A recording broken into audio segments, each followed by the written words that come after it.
Hey there, welcome back to The Magic and the Music. I'm Jen. I get tons and tons of questions about how we have set up our DVC membership, what sorts of contracts we have, and how we use those points and like to make reservations. So today I'm going to be answering some of those commonly asked questions about our Disney Vacation Club membership strategy and how we get the most out of our DVC membership, so stick around. Please tell me in the comments what strategy you either use as a DVC member or you are hoping to use when you become a DVC member, if you become a DVC member in the future. Make sure you drop that in the comments below. Okay, question number 1. Do we own resale or direct? Well, the answer for us is both. We own both resale and direct. We actually purchased our very first Disney Vacation Club contract direct. I guess we knew that resale existed. We knew it was a thing, but for us, our first contract that we ever purchased was Polynesian. It wasn't really available on the resale market at the time. For us, Disney Vacation Club didn't really pique our interest until the Polynesian became available as a DVC resort. Maybe if we had dug a little deeper, we might have been interested in one of the other ones. We just didn't even really take the time to research it or even consider it until Polynesian became available because we knew that we loved that resort already. And we started to, I think we were really wanting to stay there, but we weren't wanting to pay $500 or $600 or $700 a night to stay there. So I think that was kind of the way that DVC kind of wormed its way into our lives, was that opportunity to purchase it direct because it was the resort that was currently being sold at the time as the sort of new resort at the time. So there really wasn't an option for us to purchase resale because there just weren't resale contracts on the market at the time for the resort we wanted. And that may be the situation for you as well.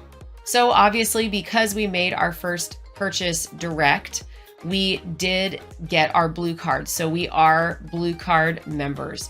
And actually, I'm really glad that we went ahead and just did it right off the bat and kind of got it done so that we felt like we had plenty of flexibility, all options open to us moving forward, as we decided pretty quickly that we wanted to add on more points. So later, when we did add on more points, we actually opted for a combination of resale points and direct points. So for us, the big thing was we purchased direct contracts when there was a resort that we really wanted that was only available direct because it was brand new. And then when we wanted points at one of the older resorts, that's when we went to the resale market. We are also, like so many members, in the situation of owning some points that are unrestricted and can be used at any resort and any future resort.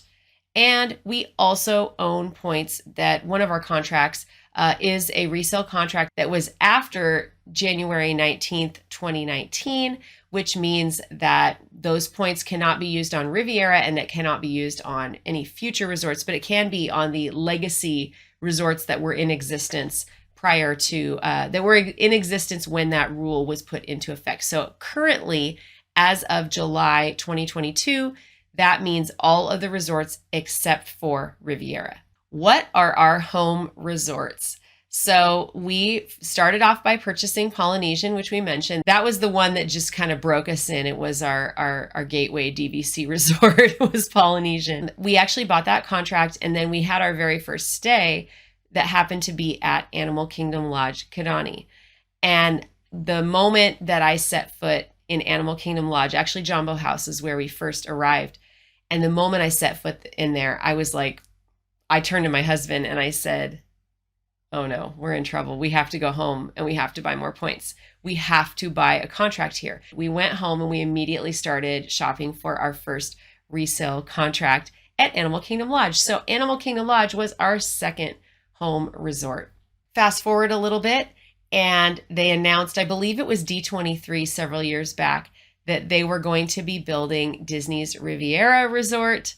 And it's like they're in my brain. It's like they know what I'm thinking and they know what I want. And I love France and I love Italy. Everything about Riviera Resort just really spoke to me. I was like, that's it. We're gonna buy some points here. It's just a question of how much are they and, how much can we afford? So I was finishing my national board renewal and I actually had set a little deadline for myself where if any of you are teachers and you're familiar, national board, it's sort of like this huge project is sort of like a huge term paper.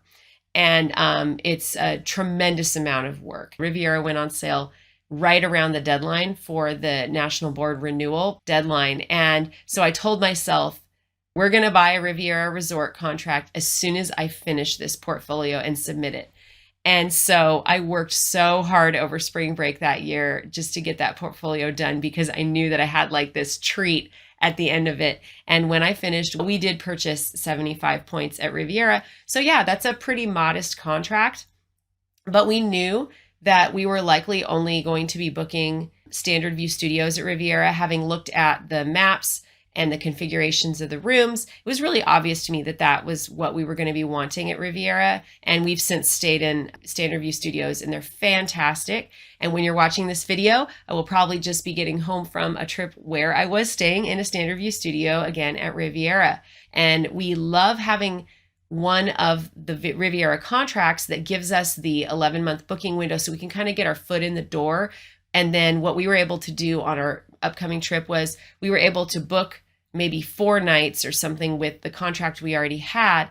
And then we were able to, at the 7-month window, once we hit that check-in date, then we could extend and add on some of our other resort points and kind of extend the stay. And we were able to do that to kind of get our foot in the door at the 7-month window. And that was really the strategy behind owning at Riviera. We knew that that was strategic and important if we wanted that standard view studio. You can also see that I am a big fan of Riviera. Today I am wearing a DVC member shirt, which is in our Etsy shop, so you can check out the link below. This is actually a custom shirt, so you can just indicate when you order what custom text you would like to go across the shirt. You could say member since a certain year, or you could put your family name or whatever you want to put on the shirt. You can add that onto your custom order, so go check it out in our Etsy shop. It's a great way to support our channel. Another common question that people ask is, how do you choose a home resort? Well, I think it can be different for different people. In our case, it wasn't DVC that drew us in, it was Polynesian that drew us in. We love Polynesian. We had visited it numerous times. We had dined there numerous times, and we just knew it was like a vibe and a feeling we loved. We had not stayed there before, but we had been to the resort and kind of been around it, and we just loved that. The idea of staying there was just a big motivator for us to purchase DVC. So that was the story with Polynesian. With Animal Kingdom Lodge, like I said, we set foot in the resort and it just was breathtaking. Everything about it, I love it. The sights, the sounds, the smells, everything about Animal Kingdom Lodge is just amazing. And it really spoke to me. And so I had to rush home and we had to buy it. And then, like I said, Riviera, as soon as I heard what it was going to be and I saw the concept art, I knew that was something that I was really interested in. Another thing about our kind of portfolio of DVC resorts is that we have one in the Magic Kingdom area. It is a monorail resort, Polynesian. And then we have one in Riviera that is in the Epcot and Hollywood Studios area. So that's on the Skyliner and it gives us easy access to those 2 parks. And we have one in the Animal Kingdom area. And so I really like having this kind of diversity of locations that we can book in. We have a tendency to actually do split stays. We really enjoy split stays, and we often kind of center our park days around the locations that we're in. So if we're at Animal Kingdom Lodge for part of the stay, we make sure we visit Animal Kingdom during that time. If we're at Polynesian, we make sure we get in our Magic Kingdom days largely during that time. So that really, we get to capitalize on the easy access, but then we'll switch to a different location and maybe we'll go to Riviera, and now we can access Hollywood Studios and Epcot really, really easily. So we always try to maximize that. Okay, another common question is, did maintenance fees or dues have any bearing on our decision? Actually, we have another video out that shows the progression of historical maintenance fees or dues over time. So for us, I would say it wasn't a major factor. Like, I don't want to be on the far end. And if you look at that video, you will see that Vero Beach, kind of all the beach resorts have a tendency to be on the far end a lot. Riviera had rather high dues when they first opened, but then it's seen barely any increases at all. It's kind of been stagnant almost since it's opened. So it's kind of started off high, but then everything else has been catching up to it. So it's not so high anymore. Obviously, you have to listen to your heart. And if there's a certain resort you really, really love, you should just, you should go for it. But I know a lot of people talk about purchasing Vero Beach or Hilton Head because it's less expensive, and then staying on property. I think that's a little bit of a dangerous strategy because those dues are quite a bit higher at those resorts if you don't want to stay there. Whereas the ones that we did buy, we wanted to stay there. So I would definitely recommend, if there's a resort you want to stay at, you should at least own a contract there. You should at least own some points at your favorite resort so that you are guaranteed to get to be there at least part of your time. Okay, something else that we have in our DVC membership is that my husband and I refer to our points as fancy points and cheap points. So our fancy points are our Riviera points. Those are gold because those points we can use to book tower studios. We can use to book standard view studios at Riviera. And those are fantastic rooms. And we kind of wait to save those up and then use those for more like special occasions. And so that's when we want to really treat somebody or treat ourselves. We use our fancy points, and our fancy points pretty much only get used at Riviera. We do have moderately fancy points at Polynesian, and we anticipated needing those to book at Polynesian, but it turns out that with such a good supply of studio villas available, we actually haven't had a problem booking Polynesian. So we don't find that we really need to use our Polynesian points necessarily for Polynesian as often. But Riviera, definitely fancy points. Now, on the other side of the scale, the cheap points are our 2 Animal Kingdom Lodge resort contracts, and those ones were a great value. We didn't pay a lot of money for those because we purchased them resale. One of those contracts is restricted, meaning we cannot use them at Riviera and future resorts, and the other one is not restricted. They could be used wherever. So we have a tendency to spend our restricted contract points first. We always spend them wherever we can first, and then save those other ones in case we want to use them on Riviera in the future, because we do love staying at Riviera. Another question that I get sometimes is, what size of contract do you recommend purchasing? I have always been an advocate of owning the smallest contract sizes that you can reasonably manage, because I think that it's really, really smart to be able to sell off contracts in the future if you don't need them, or add on additional. So you kind of have this flexibility. You can kind of like slice it up into smaller pieces. You can't do that if you have a larger contract. So we own a couple of smaller contracts under 100 points. And then we own a couple of contracts that are well over 100 points. The larger contracts we purchase, there are our value points, our cheap points. We purchased those resale, and we purchased our smaller contracts direct. If you can manage that, I think that's a good way to go. It's difficult now because as of filming of this, July 2022, you now have to own 150 points direct in order to get Blue Card member benefits, and or DVC Yes benefits now on your digital card. And that does make it harder, if that's something you want, you'll want to get that amount. Although I believe, my understanding is they will let you split it. I still think it's a really good idea to split your contracts into smaller amounts, because if you ever need to sell them, 1, they sell faster, 2, they're easier to sell, and 3, they sell for more, a higher price per point. They sell for more per point. The downside, the only downside to splitting up the contracts like that, if you're purchasing direct, is there's double closing costs. And unfortunately, during the years that we've been DVC owners, we have watched the closing costs gradually climb up and up and up and up. Particularly, it was always a little higher on the resale side for some reason, but now I'm seeing direct closing costs actually being fairly high. But if you don't mind spending a few $100s extra, I think it's great.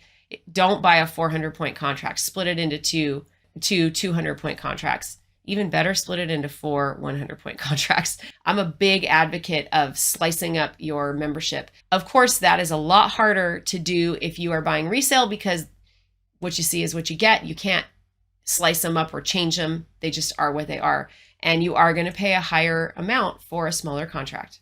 Use year. Do we think it's important to own in the same use year? Do we own in the same use year? Yes, we have all October use year. And it's a little arbitrary why we ended up with October. I don't know. We just kind of ended up with October, but it works for us. Luckily, it's fine. And so since that's what our first contract was, that's what all the rest of our contracts have been. And we're so glad that we kept them matching use year. It makes it really easy. They're all on the dashboard together. I can see everything. I don't have to borrow or shift anything. It's piece of cake. I really like it that way. Okay, another question that we get is, do we do split stays? Yes, we are big fans of split stays. Now, this is going to vary for everyone. It's going to depend on how you travel, what your travel habits are. We live far away from Disney World, so we have to fly a long way we are flying from the West Coast to get over to Disney World. So we can't go as often. We are not these people who can go to Disney World 4 times a year. That's a lot of airfare for us to be paying for, particularly for a family of 4. Instead, we choose to take longer trips that are less frequent, sometimes once a year, sometimes twice a year. If we take a longer trip just once a year, we could easily spend 2 full weeks at Disney World. What we do not do is spend 14 days in one resort. On a 14-day trip, we might do 6 days here and 6 days here and 2 more days here, or we might do 5 and 5 and 4. There are all kinds of different ways of splitting things up.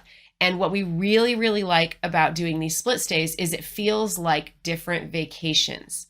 There are so many advantages to doing split stays for us. I know a lot of people, it's just not their thing, but for us, it's like a great fit. We love it. It's like we do the first vacation and then we kind of pack up and then we move, and it's like, oh, it's like whole new vacation, and we're starting a new vacation, and then we go to the next one. And I think the most we've done is 3. I probably wouldn't want to go more than 3.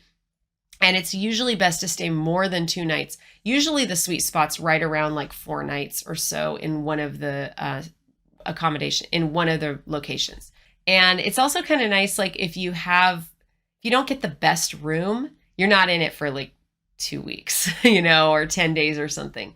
If you're like, oh, I don't really like this room location or whatever, it's limited. You don't have to live with it all that long. So I really like that. And as I mentioned, it gives us easy access to different resorts as we are moving from location to location. Okay, another big question for us is, do we normally stay at our home resorts? So those would be Polynesian, Animal Kingdom Lodge, and Riviera. I would say every trip to Disney World, we usually stay at one of our home resorts as part of a split stay. So for example, in the trip that we'll just be coming home from when you see this video, we'll have stayed at Riviera, which is a home resort, and Copper Creek, which is not a home resort. On our last day, we stayed at Animal Kingdom Lodge, one of our home resorts, and Old Key West, not a home resort. It's kind of a fun way to do things because it gives us the opportunity to revisit the thing that we love, but then also branch out and try something new. We have stayed at all of the Disney World locations and Disneyland multiple times as well, but we have not visited the beach resorts basically. And I think the next one of those that we will hit will definitely be Aulani. Do we make 11-month reservations and switch at 7 months? Generally, yes. We typically will always book our dates at our home resorts at 11 months, and then we'll kind of do the 7-month hustle and switch things around. Sometimes we'll be shuffling points to extend something like a Riviera stay where we maybe only could afford a few nights, and then we'll bring in some Animal Kingdom points and extend the stay out a few more nights. Or, Polynesian, we might do that. Or we may just completely shift altogether to a different resort. Honestly, I love the gamification of putting together the resorts. It's kind of fun for me. I know it doesn't appeal to everyone, but it's fun to get on there, and it's kind of fun to piece things together and like the challenge of putting the different things together. Having more points makes that a lot easier. If you're really, really tight for points, it's hard to kind of go and grab different rooms and piece things together, meaning like, maybe we stay 4 nights at Riviera and then we want, to stay at Beach Club. Well, that's hard to get. So maybe we could pick up 2 nights and then maybe we're able to add on a 3rd night. It's a lot easier to do those things if you have the points to kind of put those together and make it happen. And that's where those value points come in. That's where those resale points are just absolute workhorses in our DVC portfolio. Okay, final question. Where do we see our DVC membership or ownership in the future? Well, I mean, if there's one thing I've learned in life, it's that you can never predict the future. Things change. The only thing constant is change. And if I could go back 10 or 15 years, I would never have anticipated life being where it is today. So I have to assume in 10 or 15 more years, there could be a whole host of other changes ahead of me. And that's part of the challenge and the fun of life, is that it's unpredictable. What I anticipate happening is that our children will be, getting older, and I think we'll be probably wanting to use more points as they start maybe traveling with friends.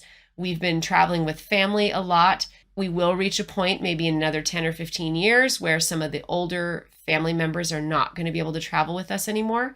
That could kind of change things up in the way that we travel. I do know as our children get older, we will plan on traveling to other non-Disney locations more often, although I know we'll always come home to Disney World because Disney World is my home park. I definitely am always going to want to go to Disney World at least once a year. There may be some point rental in the future so that we can free up some cash to do some other travel.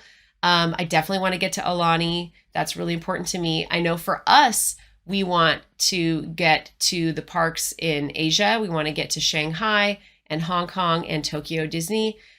Whether we do that with children, I don't know. Obviously, DVC is not going to get us there. So we would potentially be renting out some points to free up cash so that we can make those trips in the future. But, really have an open mind about it. I'd say the next DVC thing we're going to check off the list will be Aulani, probably in the next few years. It's been a wonderful ride. We love our membership, and we expect to continue to have more years of fun with our membership. And one of the very best things about becoming DVC members, and absolutely something I did not anticipate, was all the wonderful friends that I've made as a DVC member and through the channel. It's been so wonderful getting to know all of you. So make sure you comment and tell me in the comments below, what is your Disney Vacation Club strategy? What does your DVC portfolio look like? What's your points total? How many points do you own? By the way, in case you're wondering, we currently own 460 DVC points.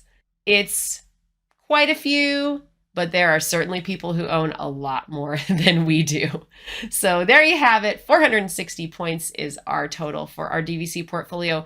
I don't see that increasing anytime in the near future. But again, life's unpredictable. You never know. If Disney gets into my brain again and figures out my ideal perfect resort, maybe I will be tempted again. Thank you so much for joining us today. Make sure you like the video and subscribe to our channel if you haven't already for more ways to get the most out of your DVC membership. And leave us a comment. We want to hear from you. Meeting you, hearing from you is one of the very best things about being on YouTube. So we want to meet you. Tell us more about yourself in the comments below. Thanks so much for joining us today. Make sure you check out this playlist over here if you want to learn more about how to get the most out of your Disney Vacation Club membership. And we think you're going to really like this video right over here. So check it out. Have a great day, everybody. Bye.